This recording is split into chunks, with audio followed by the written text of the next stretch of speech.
Imagine for a moment that you walk into a room, you don't say anything, you don't try to impress, and yet something happens. People turn around, not because you're loud, not because you're fighting to exist, but because something deep inside you, something silent speaks before you even open your mouth. Have you ever experienced that? That moment when someone walks into a room and you immediately feel that this person has something, a presence, a solidity, a way of being that touches you without you really being able to explain it.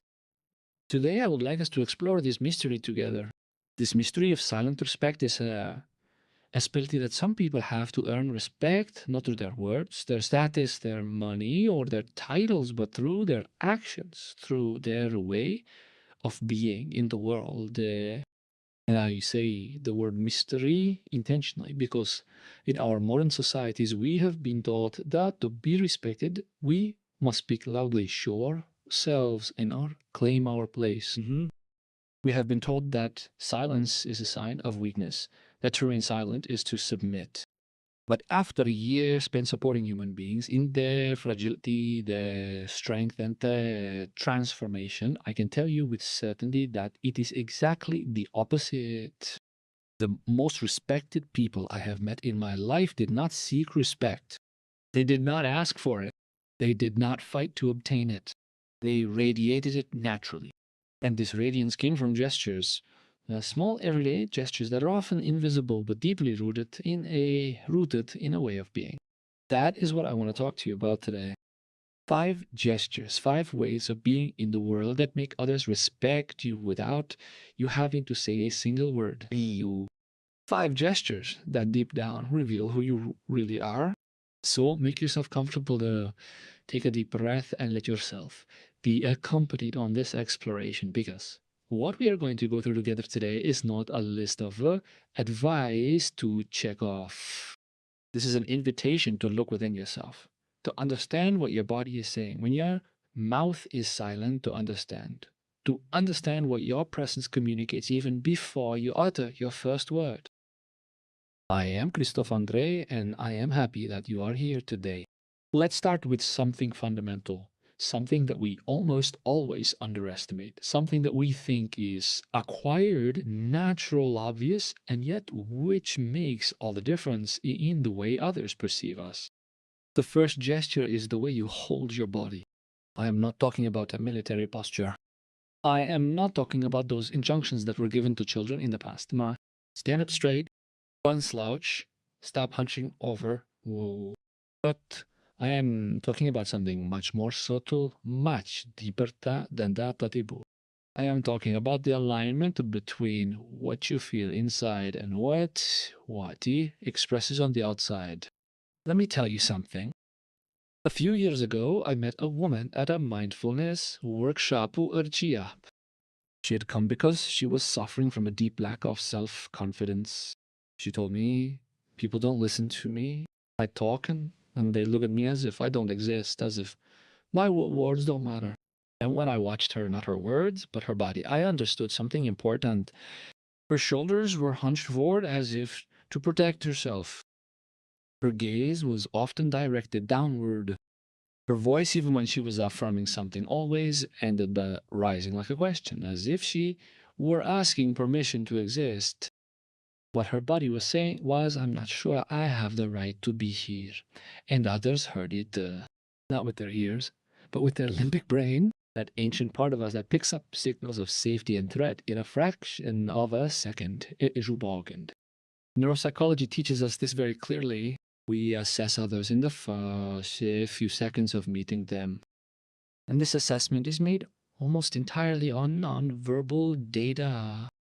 The way someone occupies space, the quality of their gaze, the solidity of your physical presence. So what does that mean in concrete terms? Holding your body with respect, with what I call a grounded presence, is not a question of performance. It is not a mask that you wear. It is a consequence. It is the result of deep inner work. When you start to respect yourself really, deeply, not superficially. Your body shows it. Your shoulders open naturally. Your breathing becomes deeper. Your gaze becomes more stable. You no longer need to make yourself small to avoid conflict. You no longer need to puff yourself up to intimidate others. You are simply there, present, grounded. And this grounded presence communicates something extraordinarily powerful: inner security.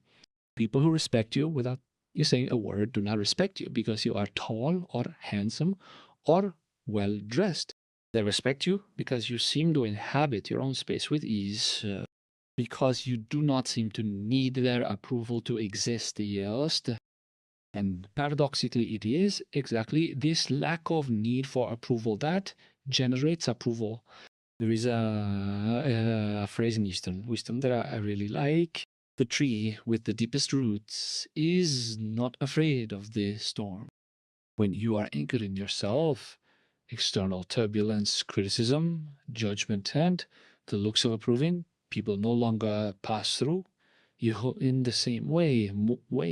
You feel them, yes, but they no longer define you.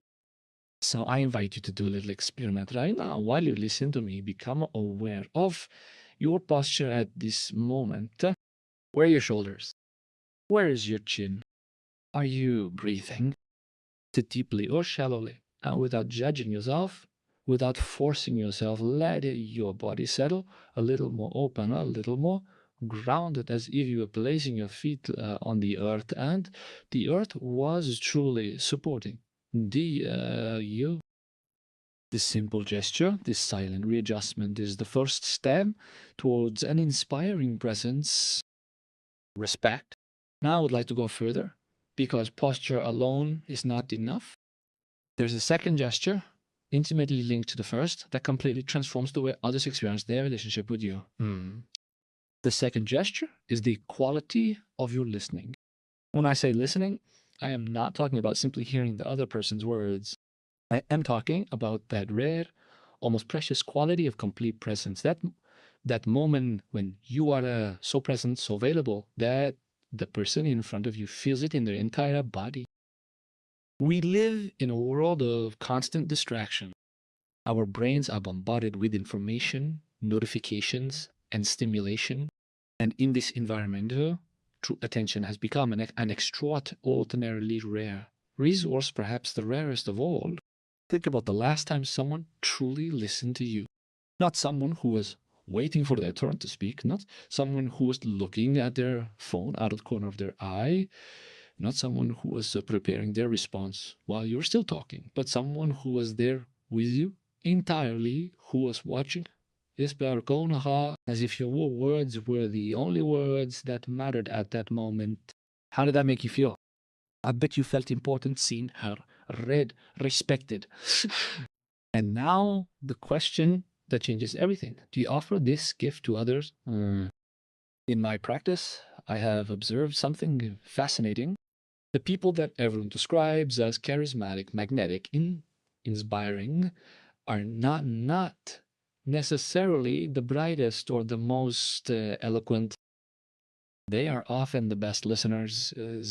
They have this strange and wonderful ability to make each person they meet feel unique, that they deserve their full attention. And that is a gesture, a silent gesture. A gesture that costs nothing materially, but that requires something considerable, the suspension of oneself. When you truly listen to someone, you put aside your own thoughts, your own concerns, your own judgments. At least temporarily, you agree to enter the other person's world. And this act of entering the other person's world is perceived as an act of deep respect and friendship. There's a study in social psychology that I find particularly illuminating. Researchers asked participants to rate the level of respect they felt in their relationship. And the most predictive variable wasn't the frequency of compliments received or gestures of affection or even tangible acts of help, but act of help. It was the quality of listening. The people who felt the most respected were those whose interlocutors practiced what the researchers call active present listening. So what gets in the way of this listening? Often it's our own social anxiety, that little voice that says, what are they going to think of me? Am I responding well? Am I smart enough? Interesting enough? This voice takes us out of presence. Yeah. It brings us back to ourselves at the precise moment when we should be with the other person. The wonderful paradox of listening is this. The more you forget yourself to truly be with the other person, the more the other person remembers you. This is what this gesture reveals about you. It reveals that you have enough inner security to not need to be constantly in the center. It reveals that you are capable of generous attention. It reveals that you do not need to speak to exist in a conversation. And people feel this deeply, instinctively. They come out of a conversation with you saying to themselves, this person understood me. And this feeling of understanding is one of the most precious things we can offer another human being. So if this content helps you in your thinking, if these words resonate with you, I invite you to leave a like and subscribe so that we can continue to explore these paths of self-knowledge together. Your presence here really matters to me. Let's continue. We're just talking about the body and listening. These two gestures already form a solid foundation.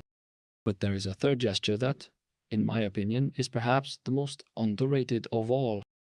A gesture that many mistake for weakness when in reality it is one of the purest expressions of inner strength. The third gesture is knowing when to be silent.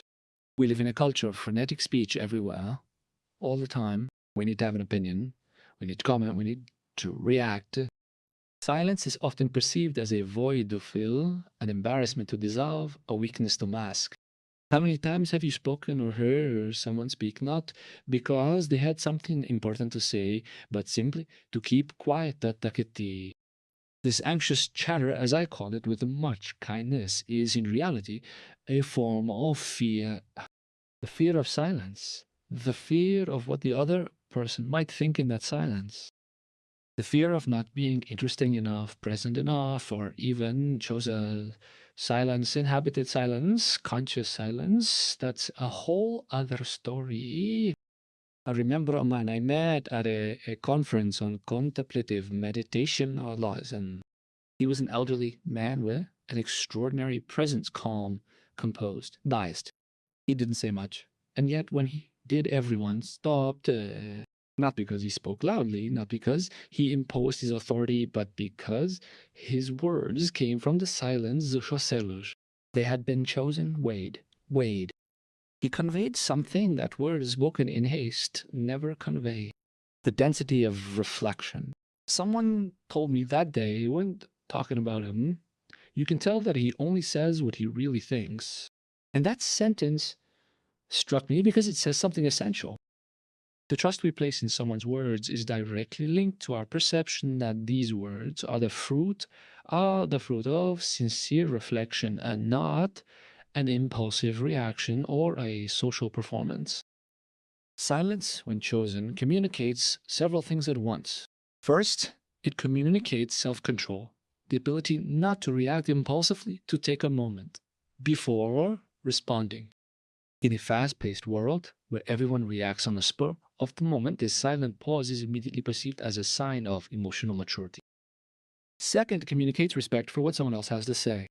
When you pause after someone has spoken before responding, you are signaling that you have truly heard what they have said, that you are taking them seriously, that you are not offering a counter response, but a response that is designed for them. Finally, it communicates something extraordinarily valuable: security. People who are not afraid of silence generally have a solid sense of self. They do not need to fill space to justify their existence. And this solidity is immediately felt by others as a form of quiet strength, a kind of strength that inspires respect naturally, effortlessly, without demonstration. There is an important distinction I would like to make here. There is the silence of inhibition, which is silence that comes from fear, that closes in on itself, that communicates withdrawal and absence, comes. And there is the silence of presence, the silence that is full alive, attentive.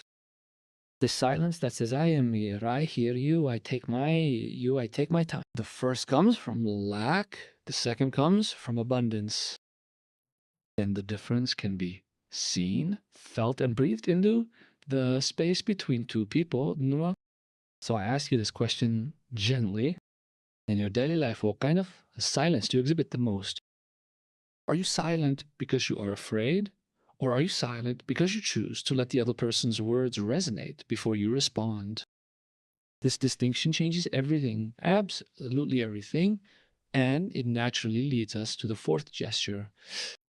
A gesture that is the logical consequence of everything we have just explored.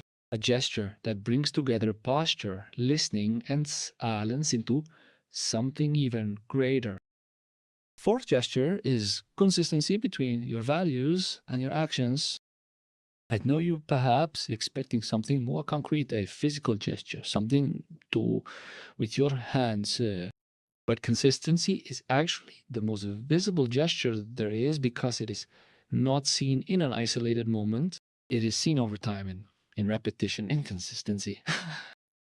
Consistency is when what you say and what you do align, when you proclaim values and your daily behaviors move in the same direction. When you are basically the same person, whether you are being observed or alone, whether you are facing someone powerful or someone the world deems less important. Let me give you a very concrete example.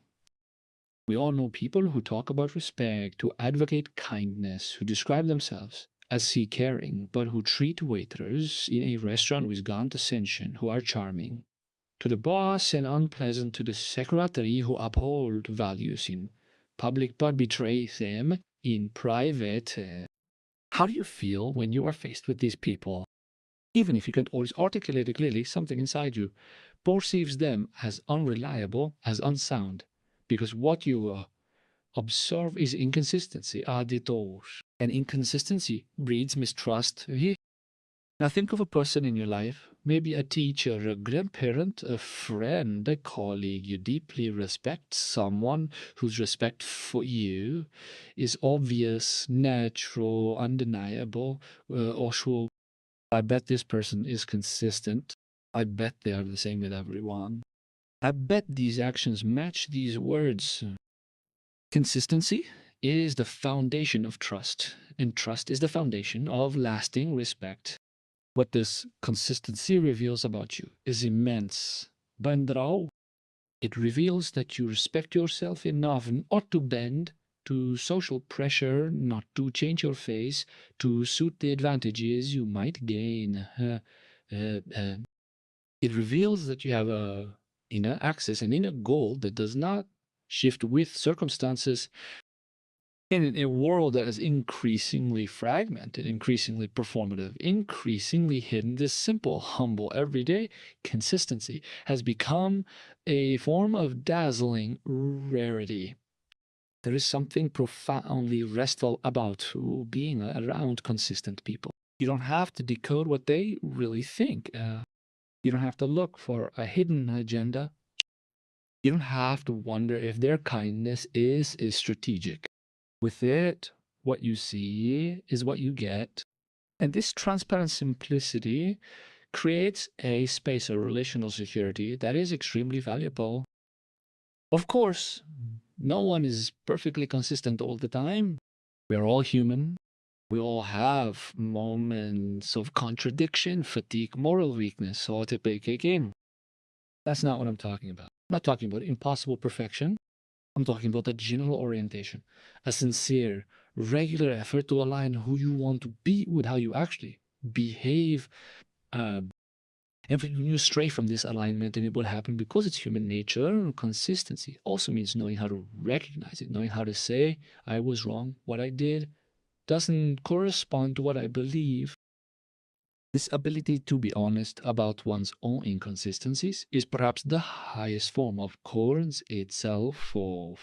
If these thoughts have been with you since the beginning of this episode and you find them helpful, I encourage you to subscribe to this channel.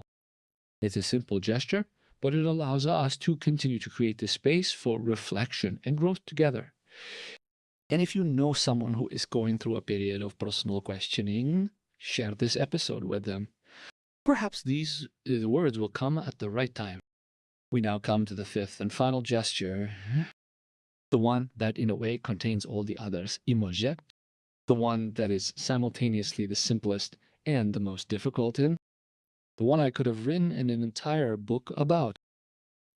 That gesture is unconditional kindness, not superficial kindness, not a polite smile, not a strategic goodwill that seeks to please. I am talking about something much deeper and much more radical. The sincere willingness to want the good of the other person, regardless of what that he can bring. I know that these words may seem idealistic, perhaps even naive. We live in a competitive world, tough in some places where unprotected generosity is often exploited. I am not inviting you to be naive. I am inviting you to an adult conscious, grounded kindness. What is the difference? Naive kindness says, I am good to everyone because I want them to like me. Adult kindness says, I'm good to others because that is who I am, because it is consistent with my values, not because I expect something in return. The first is fragile. It breaks as soon as reciprocity is not forthcoming. The second is robust. It does not depend on the other person's response. And it is precisely this robustness that is perceived as a form of greatness, Abu. When you are kind to someone who can give you nothing, a stranger in the street, a child, someone vulnerable, someone who you reveal something extraordinary about the quality of your character. You show that your kindness is not an investment, it is an expression.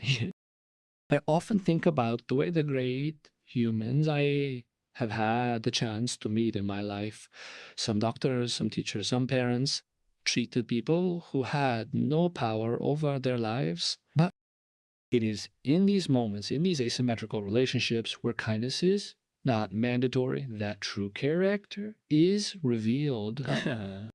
And the people around us observe this even unconsciously, even when you do not think they are watching you. Someone who sees how you treat the waiter, how you talk to the crying child on the subway, how you react when an old lady spills her coffee, this someone forms a profound impression of you. An impression that doesn't need words to form. Kindness is the most universal language there is, and it speaks far louder than any speech. But I want to go even further, because the most transformative kindness, the kind that truly changes the quality of all your relationships, is kindness toward your self. I know this may seem counterintuitive in a conversation about respecting others for you, but it's actually the central point of everything we've exudado. People who truly respect themselves, not in an arrogant way, not in a denial of weakness, but with a warm acceptance of their complete humanity, these people radiate a serenity, a lack of need to prove anything, an inner space inhabited, alive, welcoming. This kindness toward oneself can be seen, it can be felt, it can be silently communicated, and we silently communicate. In every gesture we've described today, the way you hold your body, the quality of your listening, your ease in silence, your coherence, and finally, this natural generosity towards others that is not an effort of will,